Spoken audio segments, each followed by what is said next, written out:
Mas vamos lá, só antes de eu ler isso aqui, eu quero só citar o título, né? Só para dar uma introdução. É, não se assuste com o que eu vou falar, mas o título da mensagem é Matando a Sua Fé. Só que eu quero explicar isso para que você não saia correndo daqui, né, antes de eu começar a ministrar. A fé que eu falo não é a fé em Jesus Cristo nem no Evangelho, né? É uma fé que está baseada em outras coisas que não são a palavra de Deus. Então, o intuito aqui é trazer buscar a essência do Evangelho, a essência daquilo que Jesus pregou, para que a gente possa abandonar uma fé que não é uma fé verdadeira e poder colocar a nossa verdadeira fé naquilo que realmente está baseado, que é a essência do Evangelho, a essência do ministério de Cristo. Então, por isso que eu botei esse título, fica legal, né? Põe na internet, põe lá com, entre aspas, né? E aí vai chamar a atenção, ajuda a divulgar a mensagem. Mas vamos lá. João 4, versículo 1 em diante, diz assim: Por isso, quando o Senhor, Jesus, né, soube que os fariseus ouviram que ele, Jesus, fazia e batizava mais discípulos que João, embora Jesus mesmo não batizasse, mas sim os seus discípulos, deixou a Judéia e partiu uma vez mais para a Galiléia. Entretanto, era-lhe necessário atravessar por Samaria. Assim chegou a uma cidade de Samaria chamada Sicar, perto das terras que Jacó dera a seu filho José. Havia ali uma fonte de Jacó. Jesus, todavia, cansado da viagem, sentou-se à beira do poço.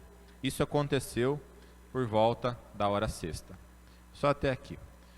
A questão aqui que eu quero destacar nessa introdução é o versículo 6. Até hoje eu estava partilhando com a Cláudia, né? Depois do almoço.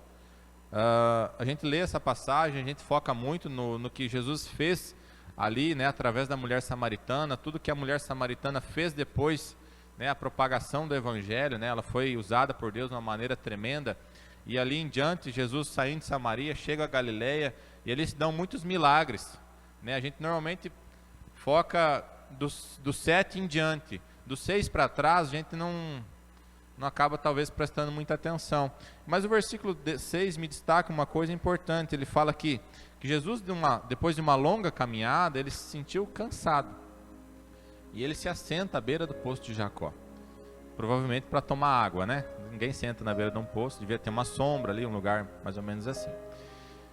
E eu quero começar a introdução exatamente falando sobre isso, falando sobre cansaço. Por quê? Eu não sei como é que está a sua vida, mas eu acho que hoje, tanto na nossa vida, que não é secular, mas vamos citar como secular para que você entenda, tanto aquilo que você faz fora da igreja, como aquilo que você faz dentro da igreja, ou fora da igreja para a igreja, porque tem isso também, talvez a gente viva num ritmo muito acelerado. Hoje as coisas são muito rápidas, né? Muita informação, as coisas têm que ser muito dinâmicas, e a gente acaba talvez trazendo para nossas vidas um estado de cansaço que não nos é benéfico. E aí eu quis trazer o exemplo de Jesus, que teve um momento ali dessa caminhada que Jesus, ele decide parar um pouco, ele decide parar o que ele estava fazendo. A Bíblia fala que ele tinha um alvo ali, né? Ele saía de Judéia para chegar a Galiléia. Ele tinha um trajeto, ele tinha um propósito, mas no meio do caminho ele decide parar e descansar. Mas para que a gente tem um problema muito sério com extremismos, né? Eu acho que, não sei se isso é coisa de brasileiro ou também fora do Brasil, mas a gente tem então que tomar muito cuidado com os extremismos. Então eu quero só fazer uma introdução sobre o que é cansaço. Cansaço é o quê? É uma fadiga, né? Fadiga física e emocional provocada por um esforço excessivo, tá? E aí quando a gente começa a falar que Jesus parou no meio do caminho, mesmo tendo um alvo, um projeto, né, algo específico para fazer, a gente pensa assim, mas então eu não vou fazer nada. Não, a gente não pode passar aí de um extremo para ir para o outro.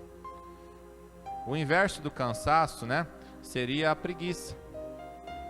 E a preguiça ela é aversão ao trabalho. Ela é muito ócio, né, tempo ocioso.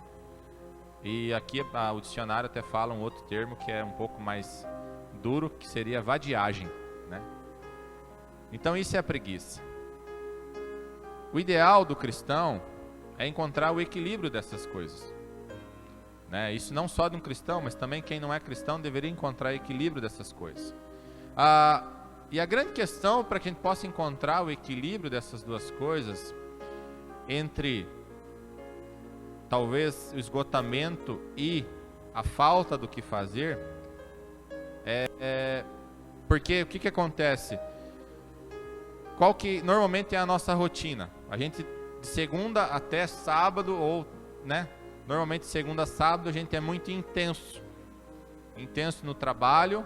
E aí, não sei você, mas a maioria aqui que trabalha acorda cedo, então vamos imaginar aí, né? Acorda 6h30, 6 horas da manhã, e aí você não quer desconectar de Deus, você quer estar conectado, você quer estar alimentado, então você consegue ali às vezes ter um tempo com Deus, um devocional, um tempo de leitura, vai para o seu trabalho, foca no trabalho, né? Aí meio-dia você volta para casa, você tem que fazer às vezes uma refeição, correndo, voltar para o trabalho. Final de tarde você tem que ter tempo com a família, né? As mães, quem é mãe sabe, né? A mãe não é nem das 6 às 6, né? É 24 horas, a mãe não para, né? É aquela coisa mais intensa ainda. Aí no final da noite você às vezes tem um tempo de oração, de leitura, então a gente tenta conciliar todas essas coisas e é muito intenso isso. Normalmente é muito intenso. E aí quando chega no final do sábado, início de domingo, a nossa rotina mais ou menos é de descanso, né? Assim culturalmente a gente aplica isso na nossa vida. A gente tem um dia que seria o dia sabático, a gente aplica no domingo, por uma questão de calendário nosso, e aí você descansa. E aí normalmente, né? Eu não sei se você faz isso, mas acredito que se não faz, já fez ou vai fazer. A gente sai de uma rotina, às vezes, de extrema intensidade de trabalho das 6 às 6 e depois mais algumas atividades familiares, para daí no domingo sentar na frente da televisão e assistir todas as séries do Netflix possíveis. É ou não é assim? A gente sai do extremo do cansaço físico e emocional para o ócio, para a preguiça. Eu acho que isso provavelmente a gente não vai conseguir mudar. Eu acho que essa rotina de excesso de trabalho num período e talvez, né, excesso de descanso no outro, talvez a gente até não mude. E eu não estou falando aqui que você tem que parar de trabalhar e nem trabalhar no domingo. Essa não é a questão. A questão é encontrar o equilíbrio. Qual que é o ponto de equilíbrio? Tanto para quando você está muito ativo, como para quando você está muito ocioso. É buscar não se desconectar de Deus. Em nenhuma das duas situações. Porque os dois extremos, eles são perigosos. Quando a gente está muito atarefado, a gente tem a tendência de deixar Deus de lado. Quando a gente está muito ocioso, a gente também tem a tendência de deixar Deus de lado. É por isso que eu estou falando dos extremos, né? A gente normalmente vive esses dois extremos. Se a gente for fazer uma análise, cada um faz a sua análise própria aí, a sua análise. Eu acredito que 80%, 90% da nossa semana é vivida num extremo. São poucas pessoas que conseguem ter uma rotina de equilíbrio organizada, assim de segunda a segunda. E eu acho que como eu falei, talvez o foco não seja mudar isso, mas é tentar encontrar o equilíbrio para quê? Para que assim como Jesus, que no momento que ele se sentiu cansado e ele teve que parar, ele parou fisicamente, ele parou emocionalmente, imaginamos assim, mas ele não parou ministerialmente, porque ali ele encontra com a mulher samaritana, ali ele prega para essa mulher tem um encontro com Jesus, ela se arrepende de uma vida de pecado e ela sai pregar o evangelho. Vocês estão entendendo que o ponto de equilíbrio é não se desconectar? Mesmo quando eu estou talvez ocioso, descansando, né? Foi isso que Jesus fez. Ele tinha um alvo, ele sabia onde ele queria chegar, ele sabia o que ele tinha que fazer, e ele decide parar no meio do caminho. Mas quando ele decide parar para ter um tempo de descanso, ele não abandona a sua conectividade com Deus. Ele continua conectado, ele continua fazendo a obra que ele foi chamado para fazer. Então, assim, como eu falei, essa introdução que eu estou dando, ela serve para tudo. Para a sua vida com Deus, para a sua obra ministerial, para o seu trabalho, para o seu convívio familiar, para o seu estudo. Eu não quero que você separe aqui, você diga, não, isso aqui que o Fernando está falando, a Bíblia está falando, na verdade, é para o trabalho. Não, isso aqui é só para quem tem ministério. Não, isso aqui é para todo mundo. Porque todas essas coisas podem nos esgotar, podem nos cansar. Tá bom? E aí eu estava falando aqui, né? A gente vive às vezes dias, né? Em que a gente trabalha 12, 14, 16 horas por dia. Quem que nunca fez isso? Quem que não teve uma rotina assim que, né? Imagina quem trabalha e quem estuda. Eu mesmo, se eu tivesse que trabalhar e estudar, meu Deus, eu ia passar fome, cara. Porque eu 9 horas da noite eu desligo, sabe? Meu cérebro não funciona mais. Eu tenho uma dificuldade extrema de pensar de noite. E aí, às vezes também a gente passa, às vezes, dias e dias e dias improdutivos, né? Esses são os extremos. Então vamos para a Bíblia aqui, para a gente aprofundar um pouquinho mais. Coloca ali no telão, por favor, o Salmo 127.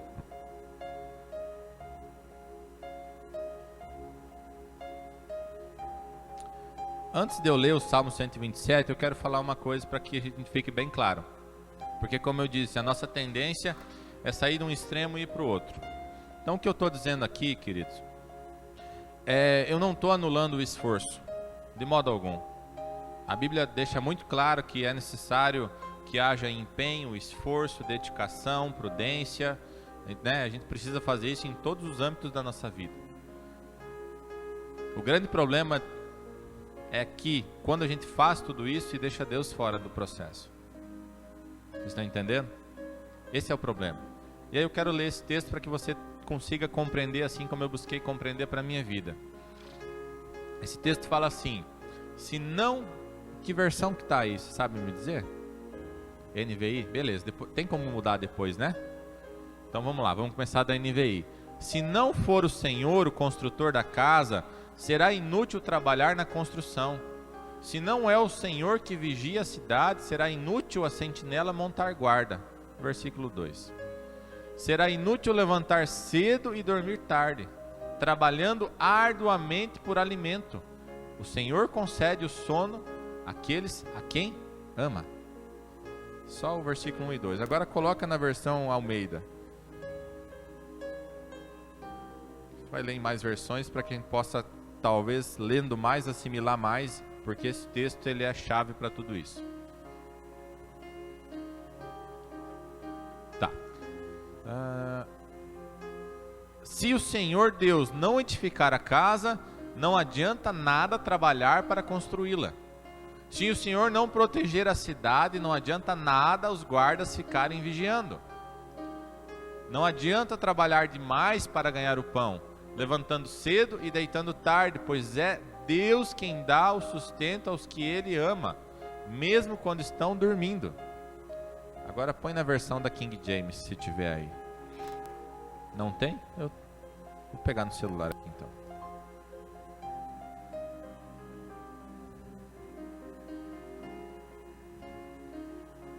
Só um minutinho. Salmo 127.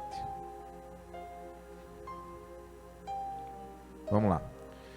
A não ser que o Eterno edifique a casa, trabalham em vão os que desejam construí-la.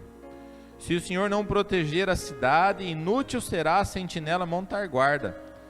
Os obstinados que retardam seu sono até a alta noite, acordam antes do amanhecer e idolatram o trabalho.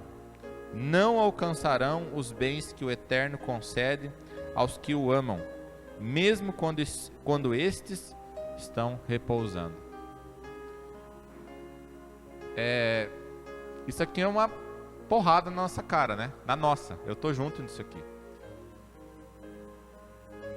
Porque eu não sei, quando eu falei aqui que eu queria desconstruir a nossa fé, destruir a nossa fé, se você para analisar, eu estava fazendo essa reflexão na minha vida. Não estou falando do meu pastor Jeter, estou falando de coisas que eu ouvi fora. a gente está contaminado por falsos profetas. É muito raro hoje, é muito raro, tá? Eu vou falar isso, espero que você compreenda o que eu estou falando. Você que gosta de ouvir pregação na internet e assistir pregadores e homens e mulheres que você não conhece. Muito cuidado com isso. Muito cuidado. São pouquíssimas pessoas hoje que pegam a Bíblia e pregam a Bíblia. A grande maioria, infelizmente, está pregando um evangelho triunfalista, que é aquele evangelho que diz que você vai ser vitorioso, que você vai ser ganhador, que no final de todas as coisas você vai ser glorificado, você vai ser exaltado e os outros vão ser humilhados, né? Tem até música que fala isso no meio gospel. O evangelho que está sendo pregado hoje normalmente é o evangelho egocêntrico, em que nós somos o centro de todas as coisas, Jesus foi deixado de lado. Eu estava essa semana, assim, sinceramente, muito triste com algumas coisas que eu vi. Até partilhei com a Cláudia. Eu estava lendo, né, não vou citar nome aqui, não quero fazer isso, não é o caso. Mas uma pessoa que ele promete algo assim, tipo, ele promete que se você acompanhar ele, olha só, ele é um evangélico, ele se intitula como evangélico, assim, e ele fala abertamente, né, no nome de Jesus, e cita a Bíblia e tudo mais. Ele fala assim: se você seguir ele vai ativar a sua mente para te deixar milionário, mas só vai acontecer isso se você se conectar a ele. E daí ele fala assim no final, ele fala: e você que não acredita, seu idiota, e ele é crente, ele fala assim nos vídeos dele: você que não acredita, seu idiota, não me segue não. Você é um lascado, um falido, você vai continuar assim, tá? Se você não acredita, mas se você acredita, me segue aqui, faz um negócio lá que eu vou dar um jeito de desbloquear a sua vida, você vai ficar milionário. Em nome de Jesus. É mais ou menos assim. É sério, cara. Aí, sabe qual que é o problema? As pessoas estão indo atrás. A maioria está indo atrás. A grande maioria está indo atrás. É isso que está sendo pregado hoje. Tem uma outra coisa que eu vi esses dias, um pregador falando, até citei aqui, ele dizendo que o centro do evangelho do Novo Testamento é o homem. Pá, cara, quase falei um palavrão aqui agora. Como assim o homem é o centro? Cara, Jesus. Sabe, então, quando a gente começa a ler lá, né, no final da Bíblia, lá, quando Pedro vem anunciando, principalmente 2 Pedro, falando dos falsos mestres, é o que nós estamos vivendo hoje, cara. Muito cuidado com o que você está ouvindo na internet. Sabe, não que você não tenha que ouvir. Escute, pode ouvir pregação, fique à vontade. Só que, se você não lê a Bíblia e acreditar só no que você ouve, tá facinho de você e eu ficar enganado no meio da história, tá? Porque se você pegar e ler a Bíblia de Mateus, Apocalipse, não vou nem falar do Antigo Testamento, só para facilitar a tua vida, que é mais curto um pouco. Se você ler a Bíblia de Mateus, Apocalipse, você vai ver que não tem evangelho triunfalista, que não tem promessa de você ficar rico no Novo Testamento. Não tem, você não vai achar. Não tem ninguém dizendo ali, nenhum apóstolo pregando, dizendo assim: me siga que eu vou desbloquear a tua mente e você vai ficar rico. Você não vai achar. Você não vai encontrar nenhum apóstolo pregando, dizendo que se você seguir a Jesus, ou seguir e servir os apóstolos, a sua vida vai ser exaltada, você vai ser glorificado e vai ser um vencedor. A única promessa de vitória que tem para o cristão no Novo Testamento é quando a gente ir para o céu. Desculpa se isso choca você.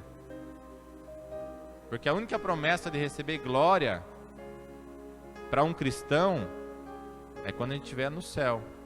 Enquanto a gente estiver aqui na terra, a glória sempre vai ser para Jesus.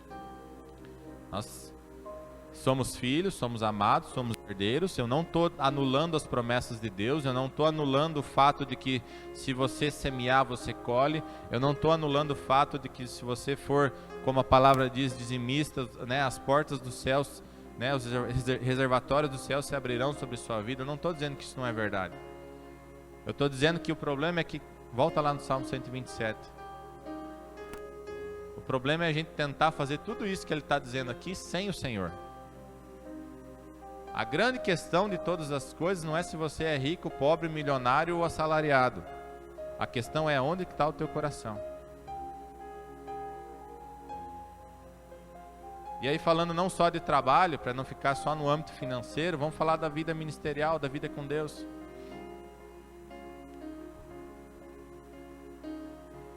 A gente também gosta muito de fazer coisas, né? Porque a gente é movido talvez a um outro evangelho que também é pregado, é o evangelho que é focado no resultado. É o evangelho que foca em resultado. Aí você vai na igreja, aí tem um banner na igreja com as metas da igreja para 2020. É ganhar 1000 pessoas para Jesus, batizar 500, fazer 10 encontros com Deus. E se não, tem que multiplicar tantas células no ano, nós temos que criar tantas células no ano. Entendeu? É assim. Essa é a realidade hoje. É um evangelho que tem que focar no resultado, porque se não der resultado, se eu não tiver visitante todo culto, se não tiver conversão todo culto, então Jesus não está aqui. Sabe, eu quero deixar bem claro que eu acho que nós não somos os únicos a buscar pregar a verdade, de modo algum. A gente não pode cair no sintoma de Elias, né? Que se fechou na caverna e disse, sobrou só eu aqui, né? Aí Deus vai lá e faz, Não, tem mais 7.000 que não se dobraram. Não é só você, não. Tem muita gente séria pregando o evangelho. Tem muita gente que realmente está focada em servir a Deus, fazer a obra de Deus, independente de resultado. Independente de resultado. Porque a maior cobrança, digamos assim, que nós teremos quando chegarmos no céu, é se nós vivemos a vontade de Deus para nossas vidas. E eu quero falar uma coisa aqui, eu acho que eu devo uma satisfação para a igreja, porque, né, culturalmente, até eclesiasticamente falando, digamos assim, a gente vira o ano, e quando vira o ano a gente tem que botar um banner no fundo da igreja dizendo, esse é o ano de tal coisa, né? Normalmente é assim que a gente faz, não é? Essa é a cultura das igrejas. Não sei se isso é certo ou errado, vai na direção de Deus, se Deus mandou fazer, faça.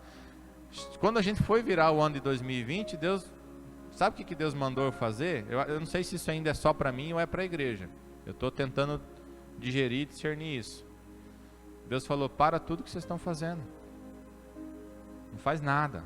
Para com esse negócio. Aí eu me choquei, eu falei, eu vou botar um banner aqui, né?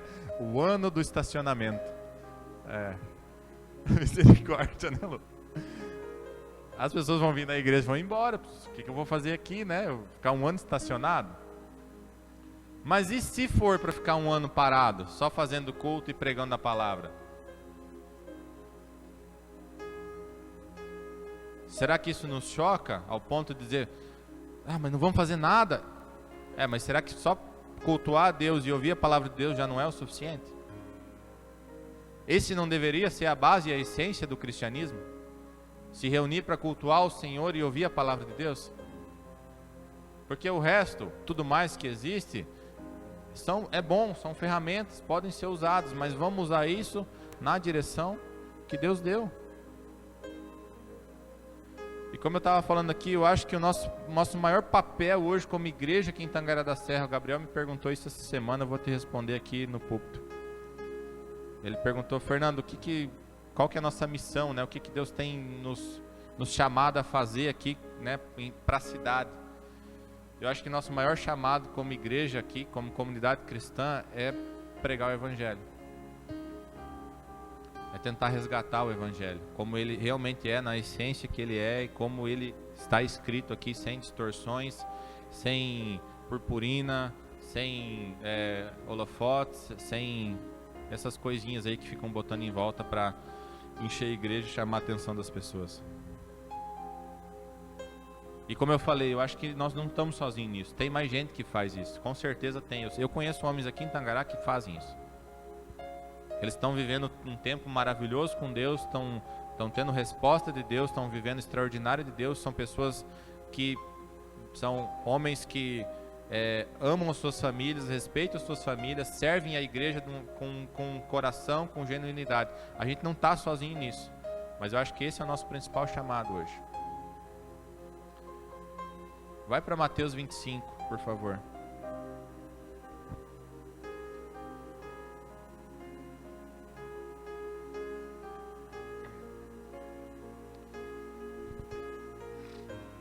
Antes de eu ler Mateus 25, eu quero concluir sobre a contaminação que a gente tem vivido hoje.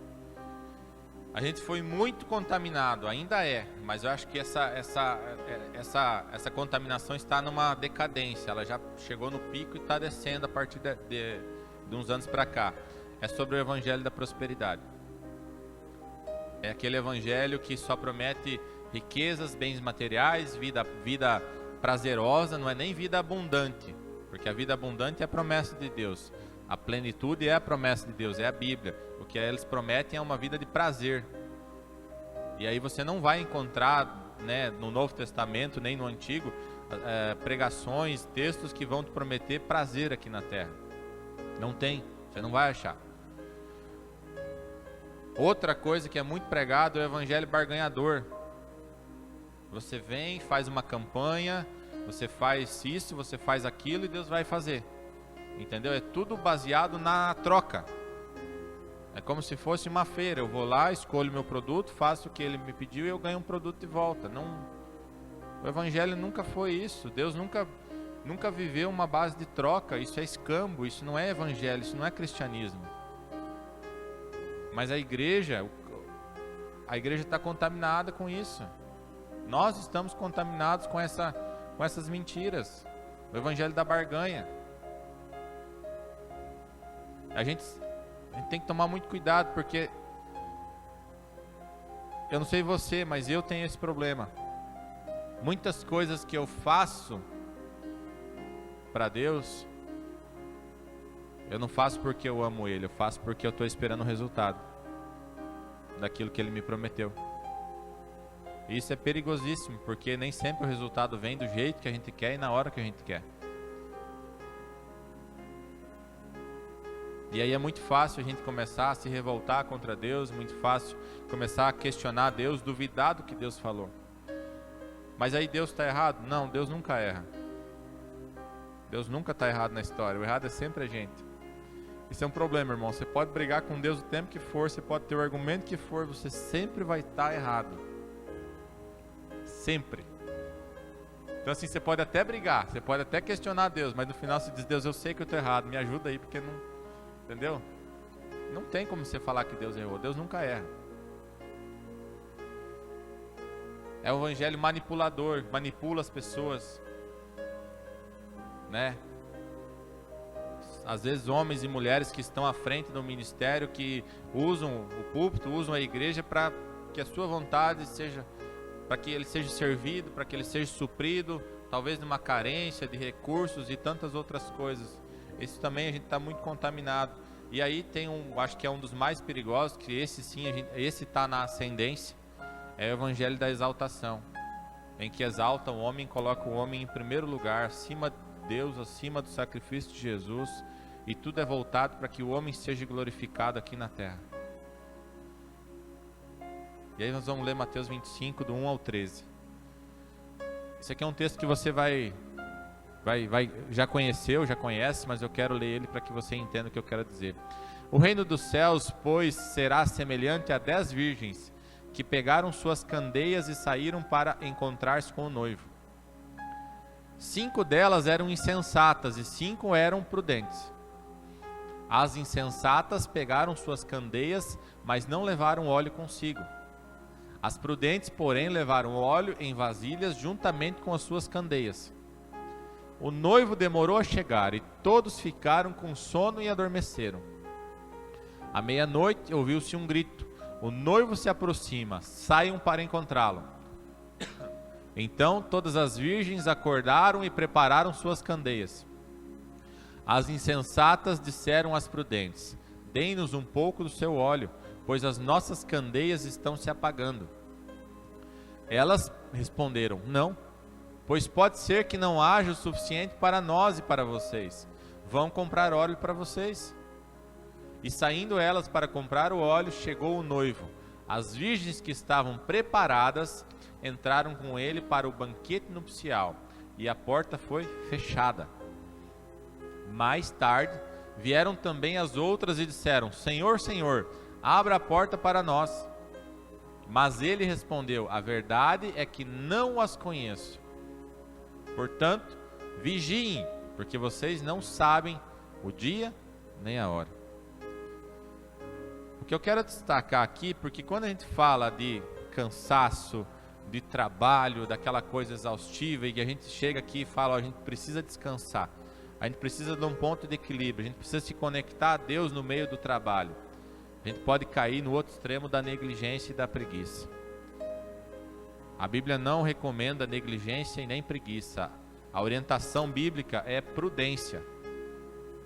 Isso aqui serve tanto para a vida com Deus, que é esse contexto aqui. O contexto fala disso. Vida com Deus, da volta de Jesus. Mas eu quero tirar um pouquinho do contexto e aplicar esse princípio também para as outras coisas.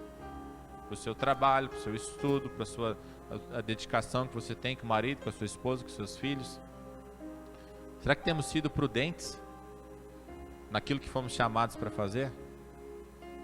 Será que temos agido com negligência, com excessividade às vezes, e temos faltado com o equilíbrio dessas coisas? Coloca Mateus 6. Esse aqui é um texto que poderoso. Mateus 6, 25. Eu vou ler aqui, tá? Só para... Mateus 6, versículo 25. Aqui, logo no início do ministério de Jesus, as primeiras mensagens de Jesus, ele vem falar algo precioso. Ele fala assim, ao menos o título que está aqui na minha Bíblia é Descanso na Providência Divina. E ele fala assim: portanto vos afirmo, não andeis preocupados com a vossa própria vida. Isso aqui a gente não está escutando mais na igreja. Esse tipo de mensagem.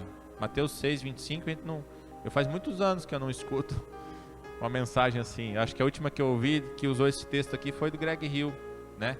Aquela mensagem que ele fala exatamente sobre isso. Quanto ao que haveis de comer ou beber, nem pelo vosso corpo, quanto ao que haveis de vestir, não é a vida mais do que o alimento, o corpo mais do que as roupas? Contemplai as aves do céu, não semeiam, não colhem, nem armazenam em celeiros, contudo o vosso Pai Celestial as sustenta. Não tendes vós muito mais valor do que as aves? Qual de vós, por mais que se preocupe, pode acrescentar algum tempo à sua jornada da sua vida? E por que andais preocupados quanto ao que vestir? Observai como crescem os lírios do campo, eles não trabalham nem tecem. Eu, contudo, vos asseguro que nem Salomão, em todo o seu esplendor de sua glória, vestiu-se como um deles. Então, se Deus veste assim a erva no campo, como hoje existe e amanhã é lançada ao fogo, quanto mais a vós outros, homens de pequena fé. Portanto, não vos preocupeis dizendo que iremos comer, que iremos beber, ou ainda com que nos vestiremos, pois são os pagãos que tratam de obter tudo isso. Mas vosso Pai Celestial sabe que necessitais de todas essas coisas. E aqui eu vou ler o resto, mas quero falar algumas coisas antes. Nós não estamos trabalhando em extremos, porque esse texto também é usado para pregar a teologia franciscana. Não sei se você sabe o que é isso. É a teologia que diz que quanto mais na miséria você viver, mais na dependência, na doação, na caridade, mais você vai estar conectado com Deus. Isso também é uma mentira. O Evangelho também não prega isso. Você não vai encontrar na Bíblia dizendo assim: se você for pobre, miserável, passar fome, depender de caridade e doação, você vai para o céu. Não tem isso na Bíblia. Então nós não estamos pregando aqui uma teologia que diz que você tem que viver na miséria. O contexto que ele está dizendo aqui é que, para nosso suprimento, ele deixa bem claro, ele começa dizendo que para o suprimento do homem, comer, vestir, Deus trabalha para nós. A gente não precisa de esforço. Mas daí você vai dizer assim: ah, mas fica sem trabalhar para ver se vai ter compra no final do mês. Realmente não vai. Mas sabe por que não vai? Porque a gente esquece da principal parte que está aqui no versículo 33, que diz assim: buscai assim, em primeiro lugar, o reino de Deus e a sua justiça, e todas essas coisas vos serão acrescentadas. Sabe por que falta coisas para nós? Porque nós não amamos Deus em primeiro lugar. É por isso que nós temos necessidades. E aí não é o problema que o Evangelho não funcionou, que não foi aquela oferta que eu dei há 5, 10 anos atrás, que eu ainda devia estar colhendo e não colhi. O problema não é o que você fez ou deixou de fazer, o problema é onde está o teu coração e o meu coração. Por quê? A gente tem que tomar muito cuidado para não viver no mundo amando as coisas do mundo. Porque a Bíblia fala que se a gente buscar em primeiro lugar o reino dos céus e a sua justiça, todas essas coisas vos serão acrescentadas. Então, se não funciona, é porque nós falhamos na obediência da palavra, não porque a palavra falhou no que ela está dizendo. Se a gente precisa trabalhar assim numa intensidade, num extremo, num cansaço físico e emocional que nos desgasta, que nos leva a um ponto assim de desfalecimento e as coisas não acontecem, isso é um grande indicativo de onde está o nosso coração. É um alerta que acende para nossas vidas, para a gente identificar se o nosso coração está realmente, em primeiro lugar, amando a Deus ou amando as coisas da terra. Eu quero falar uma coisa bem pessoal para vocês. Acho que a maioria já está acostumado que nessa época de fevereiro eu fico bem ausente da igreja por conta do trabalho. E normalmente é bem trabalhoso já uma safra, né? Quem trabalha com isso sabe. E esse ano foi além da conta. Foi uma coisa assim extraordinária, o tanto de esforço físico, emocional, estresse, coisas assim que eu nunca tinha passado na minha vida. Eu não estou exagerando, eu tive ali umas 2 ou 3 vezes, eu tive a ponto de ter um piripaque, sair da casinha assim, tipo, desligar, sabe? De tanta pressão, de tanto estresse que a gente passou. Foi assim, muita coisa errada aconteceu, muito além da conta. E foi bem desgastante, muito desgastante. Assim, eu tava muito mal, sabe? Chegava assim, teve dias que eu não conseguia raciocinar de tanta pressão, de tanta situação ruim acontecendo ao mesmo tempo. Tipo assim, eu parava tudo porque eu tinha que desligar um pouco a minha cabeça. Teve até um dia que no meio da safra eu mandei parar tudo, né? Lembra, Alisson? Falei, vamos, todo mundo vai para casa porque nós vamos ficar doido aqui, tamanha intensidade e pressão que foi. Foi extraordinariamente ruim. Isso é uma coisa assim que eu nunca tinha vivido. O que isso acarretou? Me trouxe muitas dúvidas, muitas preocupações, cansaço físico e emocional.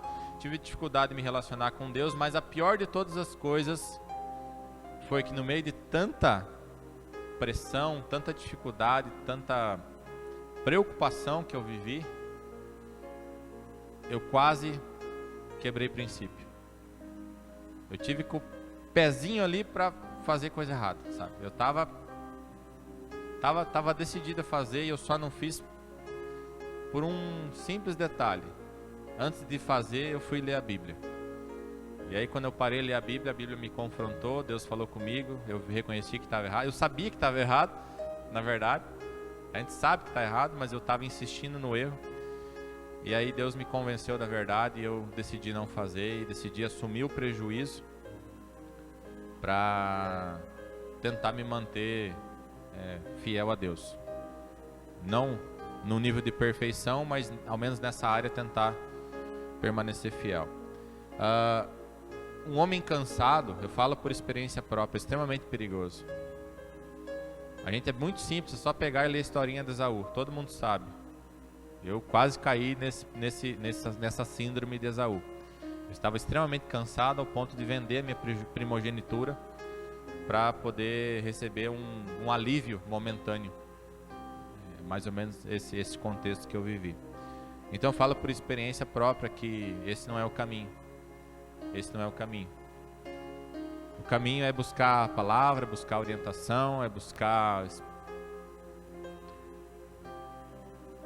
até se necessário, sofrer prejuízo e dano para se manter fiel à palavra de Deus. Porque é isso que a Bíblia ensina. E eu quero ler alguns textos para que você não ache que eu estou falando da minha cabeça ou coisas assim.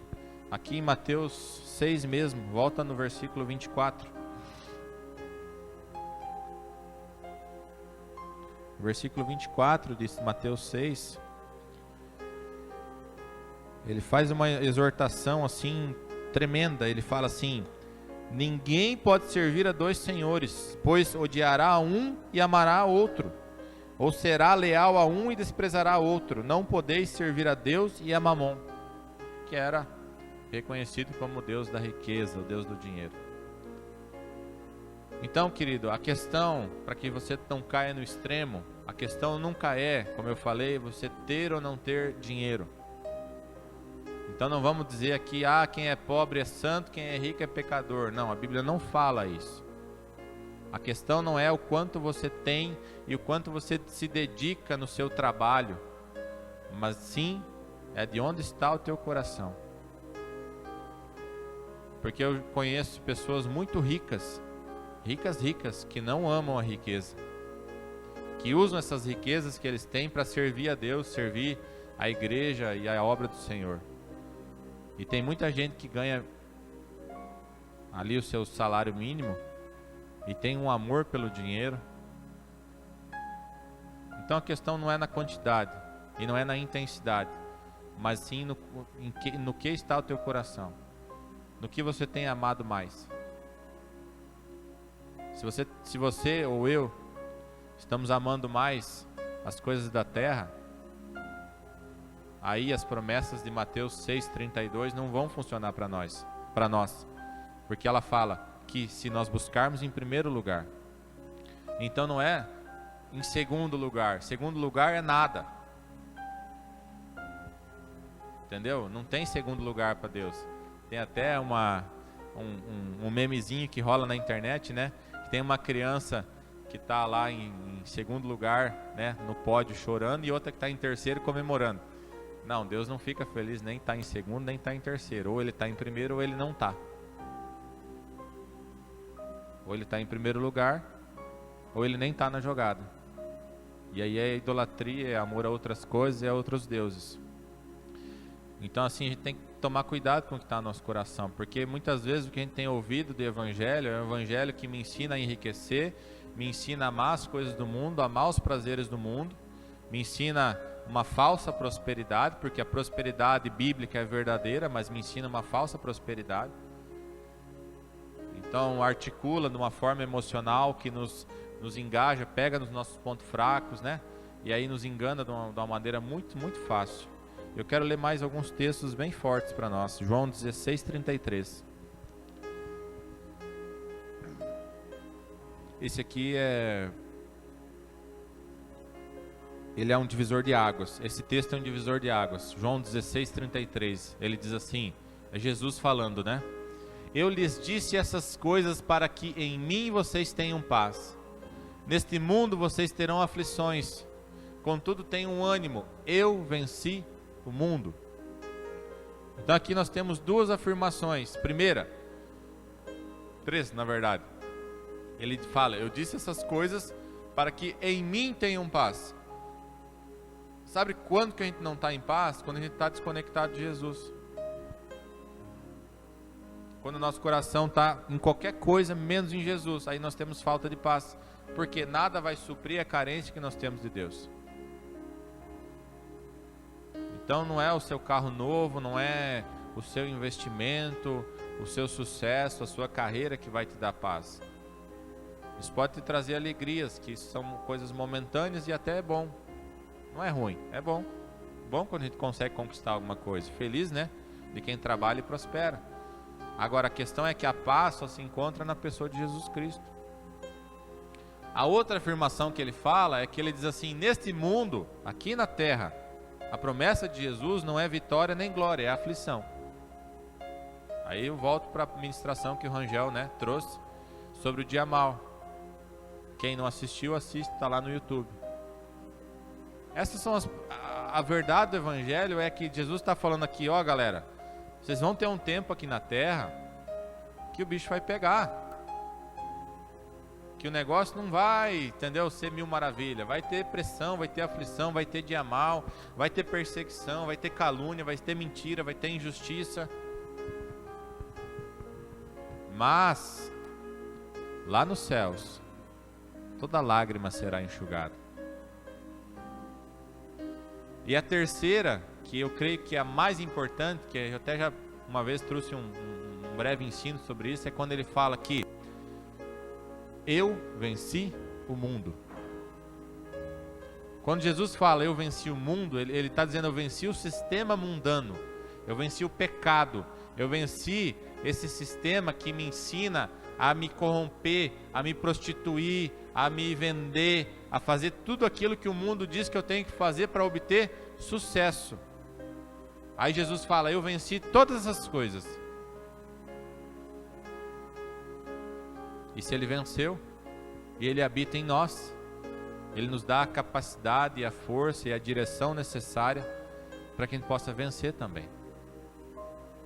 Agora o que a Bíblia não, mas o que alguns pregadores pregam hoje, eles não estão mais ensinando a vencer o mundo. O foco é vencer no mundo. Aí eles só mudaram aqui, eles tiraram, na verdade eles só acrescentaram o N aqui, ó. Como vencer no mundo. Vencer o mundo não precisa mais vencer. Você pode viver em pecado, a graça cobre todas as coisas, você pode, né, viver de qualquer jeito, você faz o que você achar melhor, desde que você prospere, tenha alegria, prazer e glória. Porque Jesus disse, eu venci no mundo. É mais ou menos isso. Aí ele põe lá no final, em nome de Jesus. Jesus não, a mensagem de Jesus, a essência da palavra, do evangelho, não é nos ensinar, não é nos capacitar a ter uma vida prazerosa. Você não vai encontrar isso na Bíblia, meu irmão. Se você procura isso, desculpa, você não vai achar. Mas ele nos ensina a vencer os pecados, a vencer a injustiça, a amar Deus em primeiro lugar, a colocar o nosso coração nas coisas de Deus, a nos envolver com o reino de Deus, ter intimidade com Jesus, buscar ter paz nele. E toda vez que algo diferente disso aqui acontece, é porque a gente se desconectou, é porque o nosso coração se desviou. Falei esses dias na célula lá, o pessoal até brincou e depois falou que é verdade. Me perguntaram, eu estava falando sobre a minha conversão, daí eu falei, uma das vezes que eu me converti, porque é verdade, sabe? Uma das vezes que eu me converti, porque não foi uma vez só. No meio do processo eu me converti, fui para Jesus, mergulhei, sei lá, uma semana, um mês depois eu já estava dentro da igreja, mas o coração já não estava mais. Já tinha perdido o primeiro amor. Aí eu precisava de novo de um reencontro com Deus, voltar, me conectar, e aí o mundo vem oferecendo coisas, a gente, né, desvia de novo, assim, não desvia da igreja, não desvia no sentido de viver uma vida de pecado, mas desvia o coração do propósito. Entendeu? O diabo não precisa tirar você daqui e levar para o mundo, te oferecer bebida, droga, sexo. Só precisa desviar nosso coração do propósito. O resto acontece por consequência. Se ele conseguir matar a nossa fé na verdade da palavra de Deus, o resto acontece por si só. Ele não tem mais esforço algum. Ele já cumpriu o seu propósito.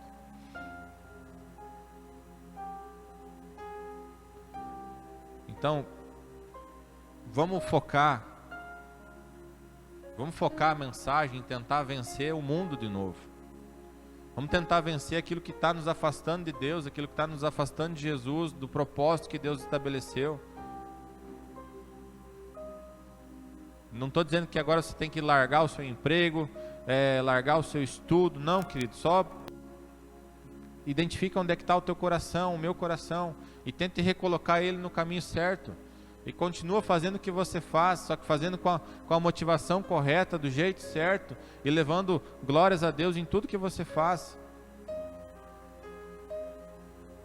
Vamos começar a vencer o nosso ego, a nossa alma, começar a ter domínio próprio, começar a vencer a nossa mente, que às vezes nos domina, nos engana. Todo mundo sabe as suas falhas e pecados, então a gente precisa vencer isso. Essa é a promessa que Jesus deixou, para que a gente vencesse o mundo e não fosse bem-sucedido, vitorioso e glorioso. Isso pode acontecer, em nome de Jesus, que aconteça na vida de todos nós, mas que seja para a honra e glória de Deus, que nosso coração nunca se desvie de Deus por causa disso.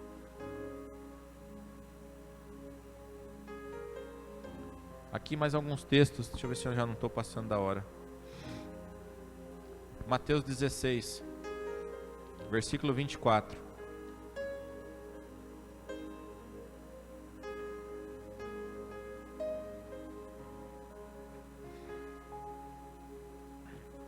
Então Jesus disse aos seus discípulos: se alguém quiser acompanhar-me, negue-se a si mesmo, tome sua cruz e siga-me. Eu vou ser bem sincero com você, eu acho que se Jesus viesse hoje aqui e falasse isso aqui para nós, será que a gente teria coragem de largar a nossa vida e seguir Ele? Largar mesmo de verdade, assim, largar tudo, largar, tô largando meu trabalho, tô largando minha carreira, vou ter que ficar um tempo longe da minha esposa, do meu filho, não sei quando eu vou ver eles de novo, e eu vou te seguir. Sério, pensa nisso, vamos pensar junto, porque é isso que Jesus nos pede,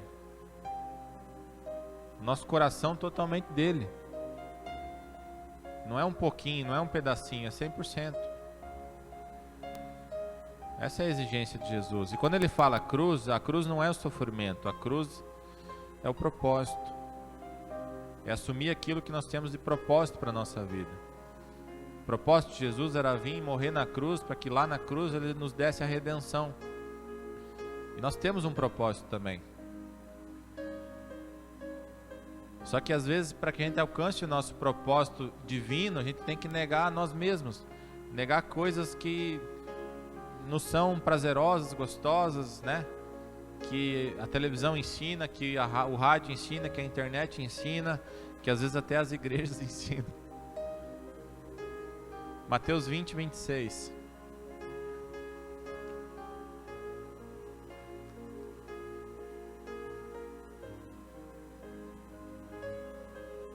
Não será assim entre vocês. Pelo contrário, quem quiser tornar-se importante entre vocês, deverá ser servo. Vai até o 28. E quem quiser ser o primeiro, deverá ser escravo. Como o Filho do Homem, que não veio para ser servido, mas para servir e dar a sua vida em resgate por muitos. Então, você quer ser grande? Você quer ser o cara, você quer, vai servir, vai limpar banheiro, vai lavar a igreja, vai fazer aquilo que ninguém vê que estão fazendo, que ninguém vai bater nas tuas costas e dizer, nossa, que legal, cara, tua mensagem aí foi top, viu? Entendeu? é orar pelas pessoas que às vezes nos procuram na rua, fazer coisas que talvez ninguém vai saber que a gente fez. Esses dias eu vi uma cena que, cara, eu preciso curar meu coração quanto a isso. Eu vi é um pastor, tá? Nem conheço ele. Aí ele tirou uma foto dele. Ele tava assim, tipo, vou tentar representar, ele tava assim, ó. Aí ele tava com uma roupa toda branca, paletó, gravata, sapato, calça, tudo branco assim, sabe? Parecia Jesus voltando na glória. E daí ele postou lá um negócio, e daí tava escrito embaixo assim, culto abençoado. Hoje 108, eu salvei 108 pessoas para Jesus. Eu ganhei 108 pessoas para Jesus. Glória a Deus, né? Foi 108 pessoas que conheceram Jesus. Mas o galardão que ele tinha ficou tudo ali, né? Porque ele ia ganhar no céu, zerou ali, porque a Bíblia fala, né? Aquele que quiser receber glória aqui na terra vai perder a glória que terá lá no céu. Então a gente tem que tomar cuidado com essas coisas. Agora 1 Coríntios 15, 19.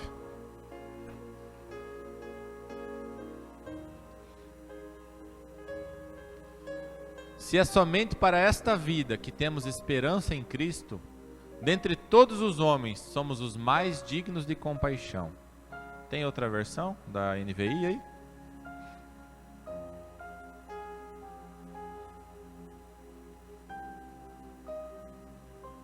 Coríntios 15, 19.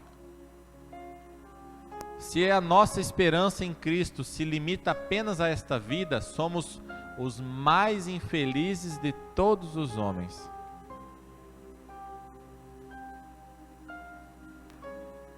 Isso aqui eu acho que, não sei, eu estava fazendo uma análise.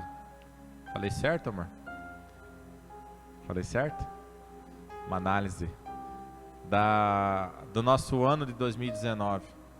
Eu acho que como igreja foi um ano extraordinário, né? Foi um ano assim que a gente recebeu tantas coisas de Deus assim, de uma forma que eu mesmo nunca tinha vivido. E não foi só comigo, a igreja toda acho que andou junto nisso, nesse mover. E foram muitas promessas para nós, né? Muitas coisas assim que a gente teve. Hoje eu sei que aquilo foi um vislumbre daquilo que Deus quer fazer.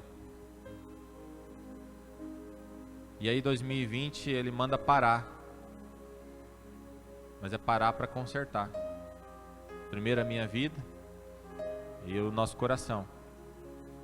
Para que quando a gente viver a plenitude daquilo que ele nos deu o vislumbre em 2019, a gente não venha cair. E perder o nosso coração na essência que é amar a Deus acima de todas as coisas. Porque se o mundo faz isso com nós, a igreja também faz, o ministério também faz. Nosso coração é enganoso, então a gente se desvia muito fácil do propósito. E aqui a Bíblia fala, se a nossa esperança em Cristo Jesus, se tudo aquilo que você faz para Deus é esperando apenas para essa terra, você e eu, nós somos os mais infelizes desse mundo. Qual foi a última vez que você ouviu uma mensagem pregando sobre a volta de Jesus?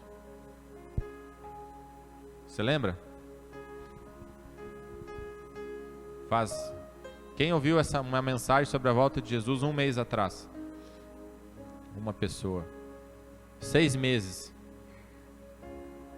Já tem mais, 4. 1 ano. Zerou. A nossa esperança não está mais no céu.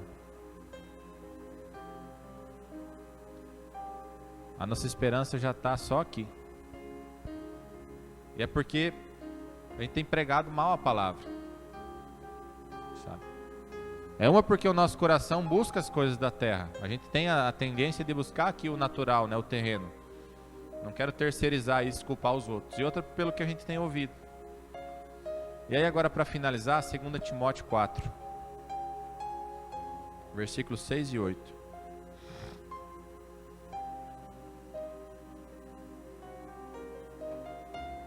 Diz assim: quanto a mim, que é Paulo, estou sendo já oferecido por libação, e o tempo da minha partida é chegado. Combati o bom combate, completei a carreira, guardei a fé. Já agora, a coroa da justiça me está guardada, a qual o Senhor, reto juiz, me dará naquele dia, que é a volta. E não somente a mim, mas também a todos quantos amam a sua vinda.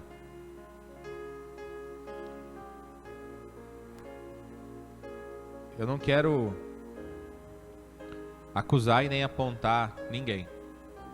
Eu vou fazer essa pergunta para mim, e se você quiser responder para você, você responde. Será que a gente está amando mais o resultado que a Bíblia nos promete aqui na terra? Ou a gente ama mais e põe mais expectativa no retorno da volta de Cristo? Aí você responde aí. Eu já sei a minha resposta. Minha resposta é não. Eu tenho mais expectativas aqui na terra do que na volta de Jesus. E eu sei que meu coração está errado por isso.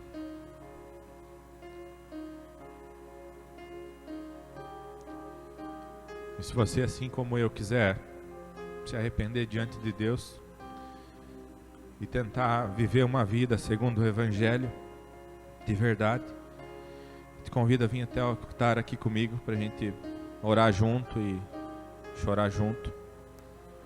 Em nome de Jesus.